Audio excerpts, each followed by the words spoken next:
ఇవాళ వీడియో వచ్చేసరికి ఇంటర్మీడియట్ వాళ్ళకి ఎగ్జామ్స్ జరుగుతున్నాయి కదా. ఎగ్జామ్స్ గురించి కొన్ని సజెషన్స్ ఇద్దామని మీ ముందుకు వచ్చాను ఈరోజు వీడియో అయితే. వీడియో చివరి వరకు చూసేసేయండి, చాలా మెయిన్ ఇంపార్టెంట్ పాయింట్స్ చెప్తాను. ఇవాళ ఫస్ట్ వచ్చేసరికి డైలీ స్టడీ ప్లాన్ ఎలా ఉండాలి అనేది. రోజుకి మినిమం 5 to 6 అవర్స్ చదవాలండి కన్ఫామ్గా. డిఫికల్ట్ సబ్జెక్ట్స్ ఉంటాయి కదా, అవి మార్నింగ్ చదవడానికి ట్రై చేయండి. 45 minutes ఏమో స్టడీ చదువుతూ 10 minutes బ్రేక్ తీసుకోవడానికి ట్రై చేయండి. సండే రోజు ఫుల్ రివిజన్ ప్లాన్ చేయండి. ఇంకేమీ చూసుకోవద్దంటే ప్రీవియస్ క్వశ్చన్ పేపర్స్ అలా తీసుకుంటూ ఫుల్గా రివిజన్ చేసేయండి. సెకండ్ వచ్చేసరికి హ్యాండ్ రైటింగ్ అండ్ ప్రజెంటేషన్ చాలా ఇంపార్టెంట్. నీట్గా రాయడం ప్రాక్టీస్ చేయండి. ఒక 10 to 15 minutes అయినా, ఒక పావు గంట అయినా సరికి బోర్ కొడుతుంది చదివి అని అనుకున్న టైంలో కొంచెం రైటింగ్ మీద ఫోకస్ పెట్టి నీట్గా రాయడానికి ప్రజెంటేషన్ చేయండి. హెడ్డింగ్స్కి కూడా అండర్లైన్ చేయడం చాలా ఇంపార్టెంట్. డయాగ్రామ్స్ క్లియర్గా డ్రా చేయండి ఎగ్జామ్స్లో. మీరు ఇవన్నీ చాలా గుర్తుగా గుర్తుపెట్టుకోవాల్సిన విషయాలు చెప్తున్నాను. అప్పుడు కూడా నేను ఇలానే రాసేదాన్ని. నాకు ఇంటర్లో కూడా మంచి మార్క్స్ వచ్చాయి. పాయింట్స్ని కూడా ఫామ్స్లో కూడా ఆన్సర్ చేయొచ్చు. పాయింట్స్ని ఫామ్లో కూడా ఆన్సర్ చేయండి, బాగుంటుంది. అంటే దిద్దే వాళ్ళకి నీట్గా ప్రజెంటేషన్ ఇవ్వడం వల్ల చాలా బాగుంటుందన్నమాట. థర్డ్ స్టెప్ వచ్చేసరికి ప్రీవియస్ పేపర్స్ని ప్రాక్టీస్ చేయడం చాలా ఇంపార్టెంట్. అంటే మీకు కాలేజ్లో జరిగిన ఎగ్జామ్స్ ఉంటాయి కదా, ఆ ఎగ్జామ్స్లో వచ్చిన క్వశ్చన్స్ని, రిపీటెడ్గా వచ్చిన క్వశ్చన్స్ని ఐడెంటిఫై చేస్తూ టైం మేనేజ్మెంట్ చేసుకుంటూ రివిజన్ చేస్తూ ప్రాక్టీస్ చేయండి. థర్డ్ది.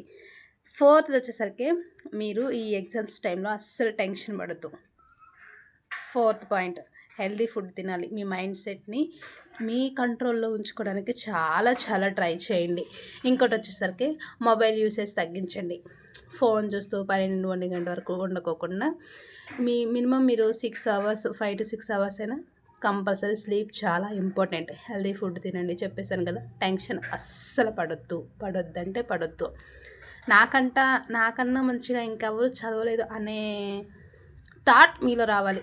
నేనే హీరోరా ఎవరికి వాడే హీరో అనుకొని చదవటం నేర్చుకోండి. నా అంత ప్రజెంటేషన్ ఇంకా ఇవ్వలేడు అనేలాగా మిమ్మల్ని మీరు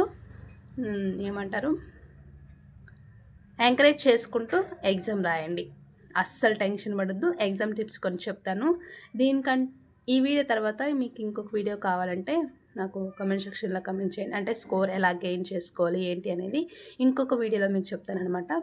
ఎగ్జామ్కి వెళ్ళే ముందు చాలా రిలాక్స్గా ఉండండి. టెన్షన్ తీసుకోవద్దు. మైండ్ని చాలా రిలాక్స్గా ఉంచండి. ఎగ్జామ్ సెంటర్కి వెళ్ళినాక, ఎగ్జామ్ హాల్లోకి వెళ్ళాక కూడా మీరు ఎగ్జామ్ పేపర్ని చదవండి. 10 to 15 minutes, ఒక 2 times అయినా క్లియర్గా క్వశ్చన్ని క్లియర్గా చదవడానికి ట్రై చేయండి. టైం తీసుకోండి. మీకు బాగా తెలిసిన క్వశ్చన్స్ని ఫస్ట్ నీట్గా అటెంప్ట్ చేయండి. అస్సలు మిస్టేక్స్ అనేవి ఎక్కడా రాయకోకుండా నీట్గా ప్రజెంటేషన్ చేయండి. టైం మేనేజ్మెంట్ కూడా మీకు చాలా ఇంపార్టెంట్. నీట్గా క్లియర్గా వర్డ్స్కి మధ్య గ్యాప్తో రాయటం చాలా ఇంపార్టెంట్. ఏదైనా తప్పు ఉంటే మాత్రం ఇలా బ్రాకెట్లో పెట్టండి, మీకు వాళ్ళకి అర్థమైపోతుంది. లాస్ట్ ఎగ్జామ్ ముందు ఒక 10 minutes ముందు సెక్షన్స్ నెంబర్స్ వేసారా లేదా, క్వశ్చన్ నెంబర్ వేసారా లేదా అనేది కన్ఫామ్గా చెక్ చేయండి. ఈ వీడియోలో మీకు ఏదన్నా కొద్దిగా యూజ్ అనిపించినవి ఉన్నా కనుక మీరు నా ఛానల్ని సబ్స్క్రైబ్ చేసుకోండి.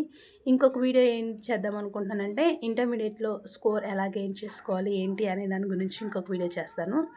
అది కూడా ఇలా నోట్స్ మీద రాసి అన్నీ, అంటే నేను పాయింట్స్ మర్చిపోకుండా ఉండటం కోసం నోట్స్ మీద రాస్తున్నాను అనమాట. ఇంటర్మీడియట్ ఎగ్జామ్ రాసిన ప్రతి ఒక్కరికి ఆల్ ది వెరీ బెస్ట్ అండి.